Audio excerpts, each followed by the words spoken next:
하나님 말씀 레위기 16장 23절에서 28절 말씀을 함께 읽도록 하겠습니다. 구약성경 171쪽입니다.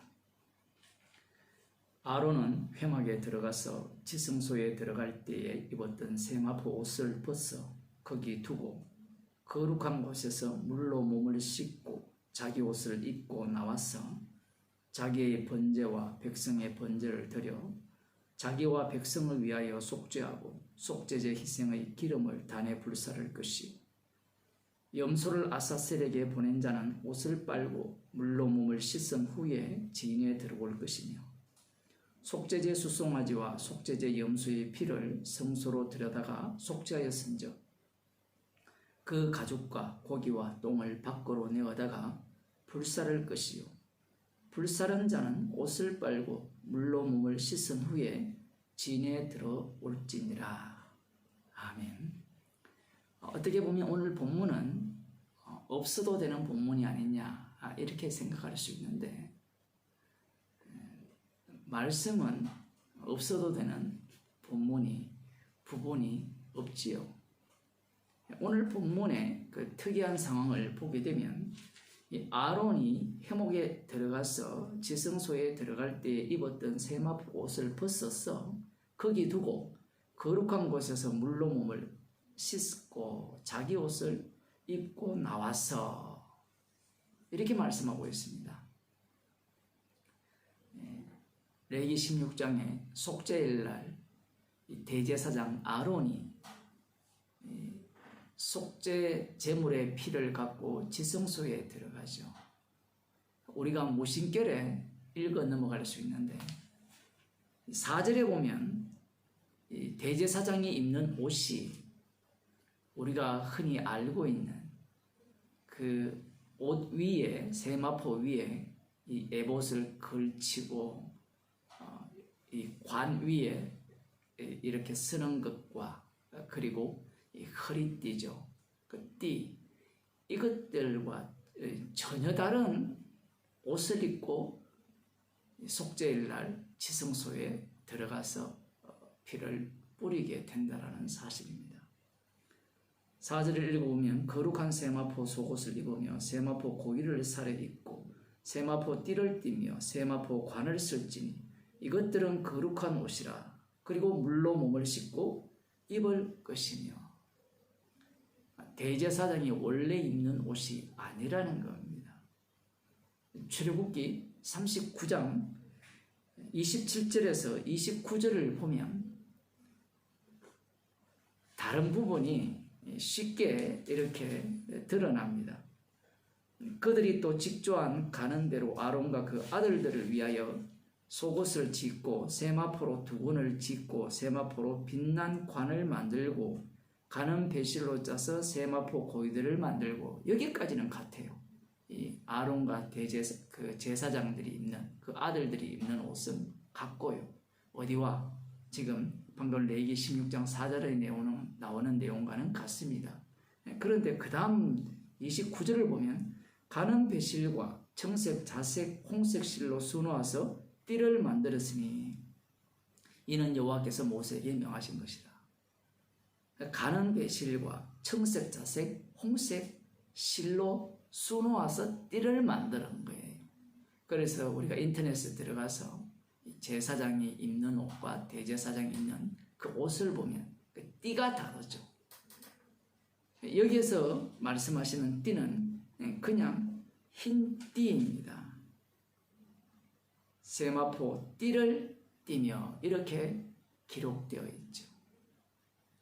그리고 오늘 본문에서 보게 되면 아론이 속죄 제사를 드린 이후에 자신과 자신의 아들들, 권속들 그리고 이스라엘 백성들을 위한 속죄제를 드린 이후 그것이 끝난 이후에 그 옷을 벗고 그 다음 이 몸을 물로 씻으라 이렇게 말씀하고 계십니다. 몸을 물로 씻는다는 것은 부정하다는 거예요. 그 이후에 다시 이 원래 대제사장이 입는 그 옷을 입고 에봇을 다 걸치겠죠. 그것을 입고 이 번제를 드려라. 자신의 번제와 백성의 번제를 드려서 그 속죄하고 이렇게 표현하고 있습니다. 이 번제 속에도 또 속죄가 포함돼요. 방금 물로 씻으라라고 말씀을 하셨잖아요. 여기에 우리들이 의문을 갖게 됩니다. 우리가 흔히 아시다시피 속죄일은 모든 죄가 용서되는 속죄일이죠. 속죄 제물의 피를 갖고 지성소에 들어가서 피를 뿌렸다면 대제사장 아론뿐만 아니라 이스라엘 모든 백성들의 죄가 용서되어야 되죠. 그런데 그 속죄 제사가 끝났음에도 불구하고 더럽다라는 겁니다. 상당히 놀랍죠. 목사님 아직 번제가 끝나지 않았기 때문에 그렇지 않습니까? 라고 반문하실 분도 있겠지만 좀 더 봅시다.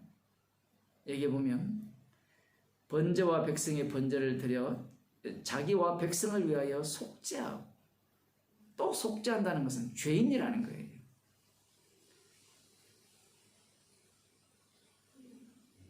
우리들이 보기에는 참 납득이 안 되죠. 죄 한번 용서하면 됐지, 뭐 다시 또 번제를 드려 속죄를 해야 되는 거예요. 인간의 관심은 이런 거거든요. 선악과를 먹었고 이 에덴 동산에서 쫓겨났기 때문에 구원 얻는 게 유일한 소망입니다. 그러면 구원을 어떻게 얻기를 원하는가? 단번에 얻기를 원해요. 히브리서에 나오는 영단번 제사로 우리의 죄가 완전히 용서되어서 다시는 죄를 기억지 않고 죄인이 아닌 그러한 구원을 원하거든요. 지금 성경에 있는 단어를 다 갖고 왔어요. 그게 뭐가 잘못되었느냐라고 우리가 질문을 하는데 그게 잘못되었다라는 겁니다. 속죄 제사를 드렸으면, 지성소까지 들어가서 그 제사를 드렸으면 죄가 깨끗이 용서되어야 되는데 죄가 깨끗이 용서가 되지 않았다라는 그런 뉘앙스를 풍기고 있거든요. 그리고 26절에 염소를 아사셀에게 보낸 자는 옷을 빨고 물로 몸을 씻은 후에 진에 들어올 것이며, 이것도 상당히 이상하죠. 이 아사셀에게 보낸 그 염소도 속죄 제물입니다. 아론이 두 손으로 안수하고 모든 죄를 그 염소에게 덮어 씌워서 무인지경 광야로 보내었잖아요. 그러면 죄가 다 용서되었잖아요. 그 아사셀 염소를 끌고 간 그 당사자의 죄도 용서된 거잖아요. 그런데 보내었는데 그 사람도 부정해요.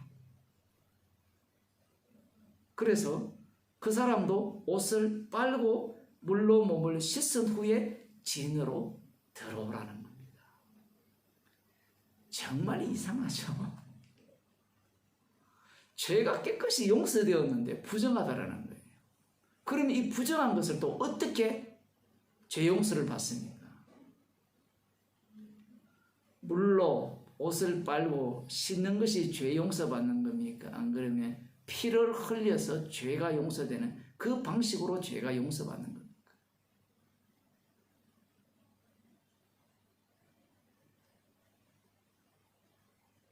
27절은 이미 레위기 3장에 나온 그 내용이죠.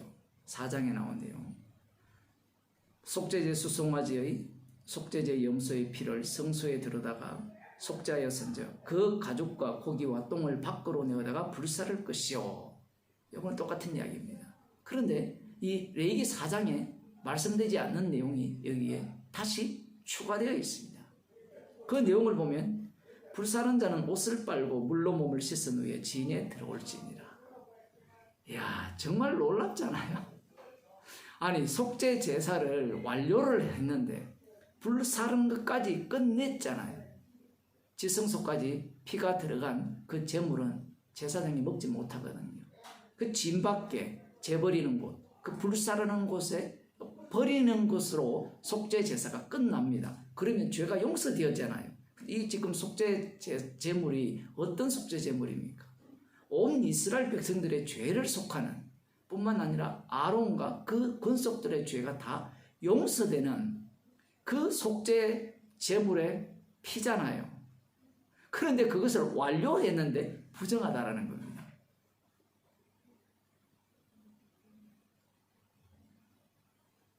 이스라엘 백성들은 하나님의 말씀이기 때문에 듣겠습니다. 아멘. 이렇게 답변할 수밖에 없어요. 왜 그렇습니까? 나답과 아비후가 불살라졌거든요. 여기에서는 군소리 할 수가 없습니다. 왜 그래야 됩니까? 질문 자체가 없죠. 예수님 당시에 유대인들도 마찬가지입니다. 질문할 거리가 없어요. 말씀은 우리가 시비 걸 수 있는 거리가 될 수 없어요. 하라면 해야 되는 게 하나님의 말씀입니다. 그런데 지금 말씀을 들여다보니까 하라면 하는데 의문이 들잖아요. 속죄일날 7월 10일날 피를 지성소까지 들어가서 피를 뿌려서 죄가 완전히 용서되었는데 그 아살셀 염소를 보낸 자도 부정하고 그 속죄 제물의 그 남은 것들을 진 밖으로 가서 불사른 자도 부정하다는 거예요. 심지어 앞서 대제사장 아론도 부정하고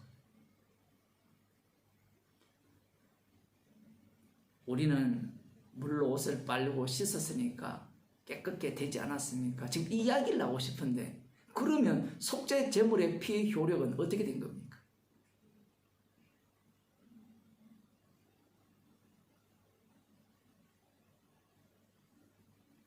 죄 용서가 목적이 아니에요. 속죄 제물의 피를 자랑케 하기 위한 이스라엘이라는 겁니다. 이 본문을 자세히 읽어보면요. 우리가 흔히 하듯이 1년에 한 차례 들어가서 속죄제의 피를 자기와 자기 백성의 죄를 위하여 뿌리면 용서된다. 그것만 알고 있죠. 그런데 막상 들어가 보니까 이 메비우스의 띠처럼 다시 제자리 걸어간다는 느낌이 확 오는 겁니다.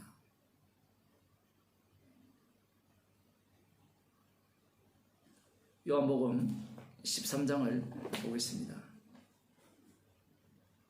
예수님께서 6월절 전에 자기가 세상을 떠나 아버지께로 돌아가실 때가 이런 줄 아시고 세상에 있는 자기 사람들을 사랑하시되 끝까지 사랑하셨어요. 끝까지 사랑하셨는데 이 끝까지 사랑하는 그 방식이 어떤가 이게 굉장히 중요하거든요. 그게 두 가지로 나타나는데 오늘은 우리가 한 가지만 보도록 하겠습니다. 두 가지 다 보면 시간이 너무 많이 걸리니까 저녁 잡수시던 자리에서 일어나서 겉옷을 벗고 수건을 가져다가 허리에 두르시고 대야에 물을 담아 제자들의 발을 씻기셨어요. 씻기시기를 시작할 때 시몬 베드로가 주님께 이렇게 말합니다. 주께서 내 발을 씻기시나이까? 주여, 어떻게 주님이 내 발을 씻기시나이까? 베드로가 생각하기에는 이것은 상식에 어긋나고 예의에도 맞지 않죠. 제자가 선생님의 발을 씻겨야지 어떻게 이 선생이 제자의 발을 씻깁니까? 그런데 여기에는 주잖아요. 메시아로서 이스라엘 다스릴 왕이 그 백성들의 발을 씻긴다는 것이 말이 안 된다는 겁니다. 베드로는 예의 바른 사람이에요. 사람들은 예의 바른 사람을 좋아하죠. 예의 바른 사람이 지옥 갑니다. 세리와 장기가 예의 바랐다면 구원 못 받죠. 예의 바른 자들은 바리새인들입니다. 말씀대로 살아가는 자들이죠. 베드로가 주님이 자기의 발을 씻기려고 하시니까 안 된다라고 합니다. 누가 들어도 맞는 말이죠. 근데 예수님이 이렇게 말씀합니다. 나의 하는 것을 네가 이제는 알지 못하나 이후에는 알리라. 완전히 어려운 말씀을 해버리죠. 그 베드로는 못 알아들어요. 계속해서 못 알아듣습니다. 나중에 성령을 받게 되면 예수님께서 하시는 이 일이 어떠한 의미인지를 알게 돼요. 모르고 당해야 되는 겁니다. 그렇게 말씀하시니까 알지 못하니까 베드로가 한 번 더 강력하게 이렇게 말하죠. 내 발을 절대로 씻기지 못하리이다. 그 정도로 베드로는 예수님을 사랑하고 주님으로 믿고 있다라는 거예요. 절대로 예수님은 내 발을 못 씻습니다. 주님이 제 발을 씻는다는 것은 있을 수가 없는 일입니다. 염치가 있죠. 성도는 염치가 없어야 되는데 베드로는 염치가 너무 있어요. 그때 예수님께서 이렇게 말씀하시죠. 내가 너를 씻기지 아니하면 네가 나와 상관이 없느니라. 이 상관이 없다는 말은 이 헬라 성경을 보면 몫이 없다. 너에게 돌아갈 기업이 없다라는 이야기입니다.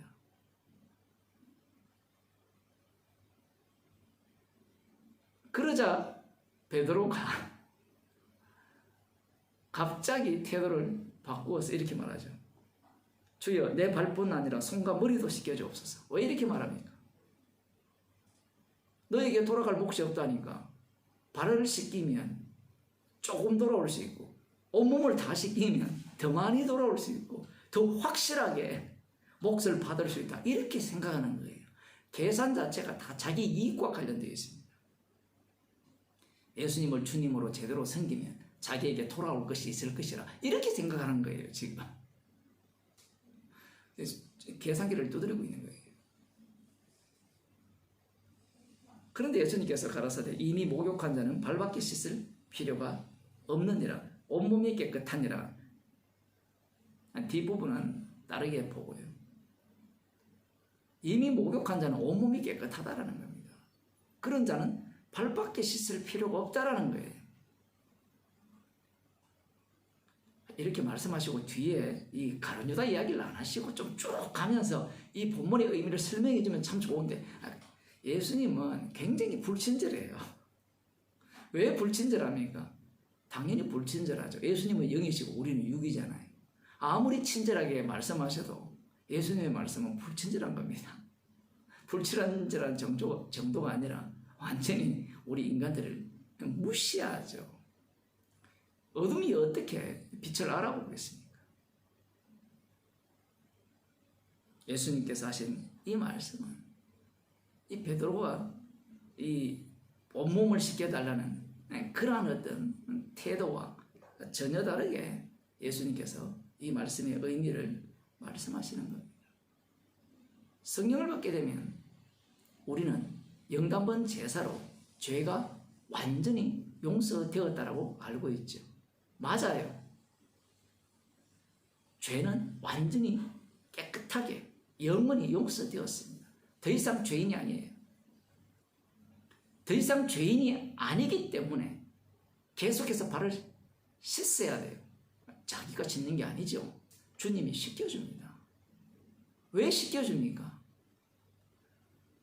주님의 십자가의 피로 완전하게 죄 용서 되었다라는 것을 확인하는 거예요.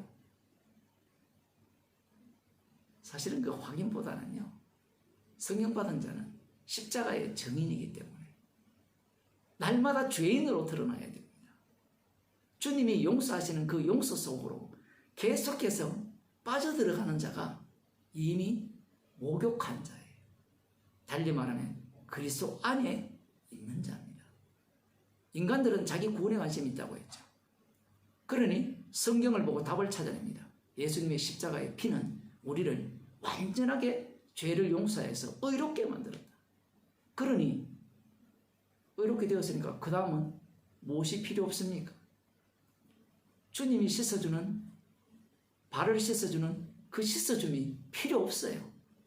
십자가가 필요 없는 겁니다. 자기 구원을 얻는 데는 십자가가 유용했어요. 그 유용한 그 부분이 사라지기 때문에 더 이상 십자가는 자기에게 거추장스러운 겁니다. 그래서 오늘날 교회가 십자가 복음을 전하지 않는 거예요. 이 말씀이 있음에도 불구하고 오히려 거꾸로 해석하죠. 우리가 죄인이기 때문에 발을 계속 씻어야 됩니다. 쥐가 주인공이 돼요. 그런 인간들은 십자가의 피로 모든 죄를 용서했습니다 라는 것을 부정하는 자예요. 이와 달리 앞서 말씀드린 그러한 인간들은 십자가의 피를 자기 구원 용도로 바꾸치게 한 자예요. 이 둘 다 악마가 만들어준 사고방식입니다. 성도는 이미 목욕했기 때문에 주님이 씻어주는, 발을 씻어주는 그 씻어줌에 날마다 참여하는 자예요. 그래서 우리들은 그 피를 자랑케 하기 위해서 오늘도 죄인으로 살아가고 드러나는 겁니다. 나밖에 모르는 죄인이잖아요. 기도하시겠습니다. 하나님 아버지, 나의 구원을 위한 영단번 제사가 아니라 영단번 제사로 제물이 되신 주님의 죽으심만을 자랑하고 증거하고 전하기 위해서 저희들에게 구원을 주셔서 날마다 주님의 십자가의 피만을 자랑할 수밖에 없는 죄인으로 만들어주심을 감사하는 주의 백성이 되게 하여 주옵소서. 예수님 이름으로 기도드리옵나이다.